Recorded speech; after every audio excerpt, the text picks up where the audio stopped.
Three massive deals to talk about tonight. Amrabat to Manchester United, a new bid, a new improved bid for Moises Caicedo, and Arsenal closing in on the completion of a deal in the striker area that could start a ripple effect for new deals. Hit the like button now. Subscribe now if you haven't done so already, and please make sure the bell notifications are turned on as well. And of course, follow us on TikTok. Link in the description, or scan that QR code on the screen. Let's go.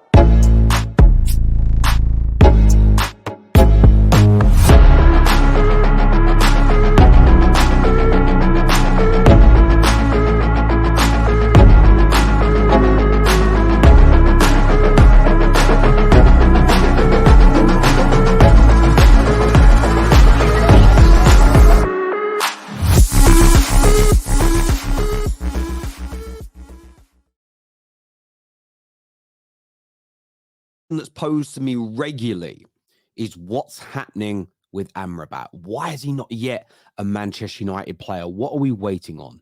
And it is very clear, very simple, and very well documented. Talks between Fiorentina and Man United over Amrabat are almost seen as a formality. 90% of the deal has been done by the intermediaries already. Man United know what the asking price is. In terms of structures and breakdowns, they have even been loosely communicated between the two football clubs.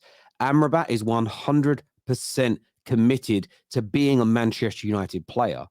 All that's holding this deal up from a completion, not a done deal, but a completion, is sales at Man United. Fred, Donny van der Beek, Scott McTominay in those midfield areas are all under current attention by other clubs. West Ham United, Fulham, Galatasaray, Real Sociedad, I believe, for Donny van der Beek. Manchester United have simply said to Fiorentina and to Amrabat, look, we're going to do the deal. Very interested. We want to complete. We want you as an individual. You're one of our star and top targets this summer, but we have to balance our books. We don't want an inflated, bloated squad that causes problems in terms of training, in terms of attitude, behaviors, people feeling left out. We know that causes animosity within dressing rooms. Plus, the club has to balance its books. Whether people like hearing that or not, it's true. But I've had maybe about 20 or 30 DMs. Look, I've reached out to the journalists that we work with and many other people, and the story has been pretty consistent. Man United want him. He wants Man United. Intermediaries have done the vast majority of the work. As soon as the Donnies, the Freds, the McTominays, and not all three of them, people think between one and two of them, once they're done, then you will see the Amrabat deal progress pretty quickly. The hope is to have him in before the start of the season. So by the latter part of next week, probably won't start the opening game against Wolves, but Man United do believe they'll get this deal done.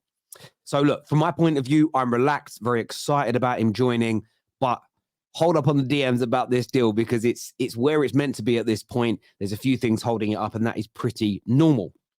Now, I wanted to speak a little bit about Chelsea because this story this afternoon, I think Brighton are taking the piss. I'm sorry to swear. I'm sorry to be too direct. I know Brighton fans will not agree in any way, in any shape, or in any form.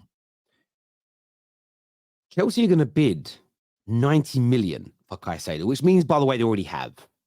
Because if journalists know it's coming, that means a bid's already gone in unofficially via intermediaries for Moises Caicedo. But that is set to be rejected. They are genuinely holding out for this £100 million fee. They're doing it. And Chelsea are now between a rock and a hard place. Do we succumb to the demands and pay the 100 million? Then we are going to face scrutiny from many, most rivals, from journalists, almost, why didn't you just listen to Tony Bloom at the beginning of the window, get Caicedo in, have him fully immersed, fully trained, ready to start the campaign for Chelsea? The other side of it, they've fought hard. They may end up paying the asking price, but they fought very hard to not do that. Some will argue that is better than just rolling over day one and accepting it. What precedent does that set? The problem that you've got is so many of the Chelsea outlets, so many Chelsea journalists, because they've been fed by Chelsea Football Club, have said, we believe the deal will be done for about 80 million. All those reports are now falsely, not false because they're reporting what they were told, but have ended up being completely and utterly wrong. In fact, not even close, really. Not even close in any kind of capacity, because we're now going well over almost 10 million out already and rising.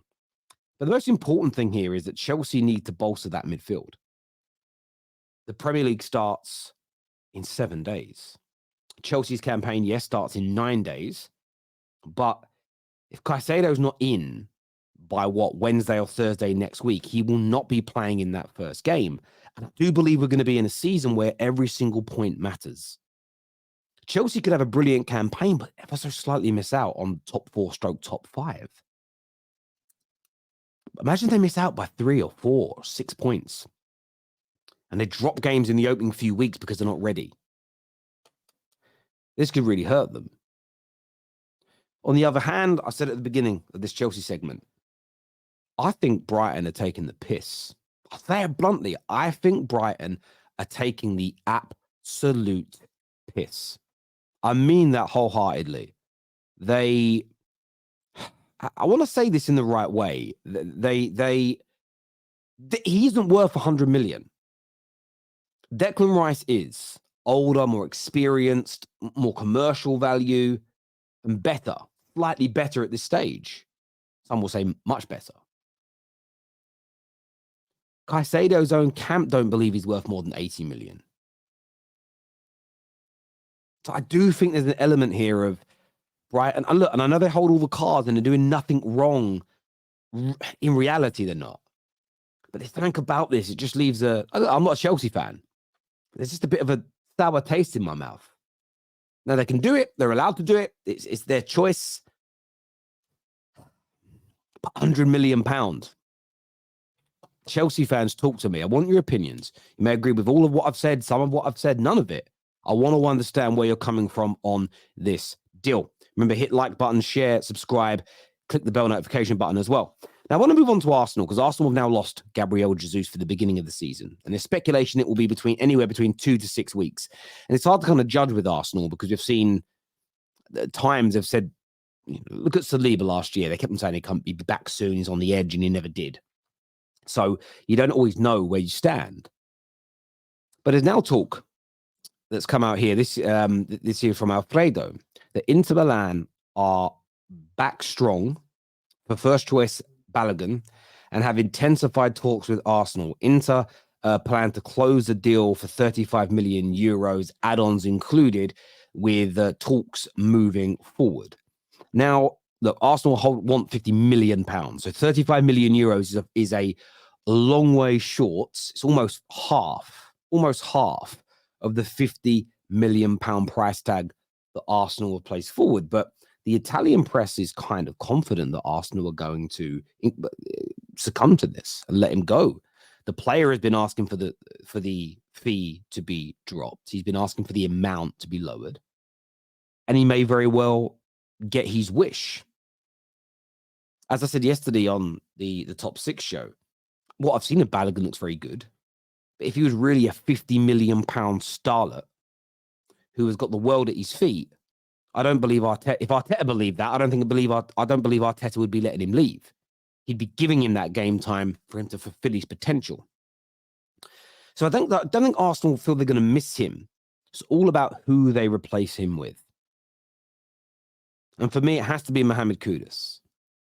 They can't go into the season with just Nketiah fit, especially if Gabriel Jesus is going to be out for the better part of 6 weeks rather than 2. Because he could end up missing 4 or 5 games. And Nketiah is good, but he's nowhere near the level of Jesus. I know Trossard can fill in.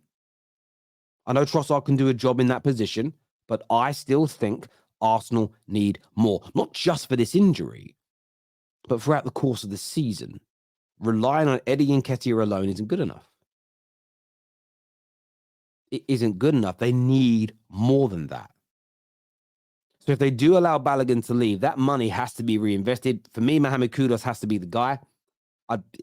Look, Elise's talented. I really rate him, but I think Kudus is a level above. Yes, he isn't Premier League proven, but when you look at the talent of this young man, Kudus just looks absolutely impeccable to me.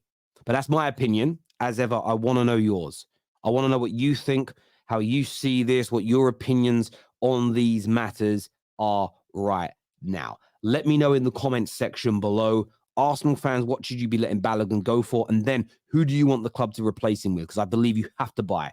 Chelsea, are you getting to a stage with this Caicedo deal where you think, we just got to walk away? He's not worth this amount of money. We're hemorrhaging. Or is it do or die in terms of that player, that position? And Man United fans, are you relaxed about the Amrabat situation?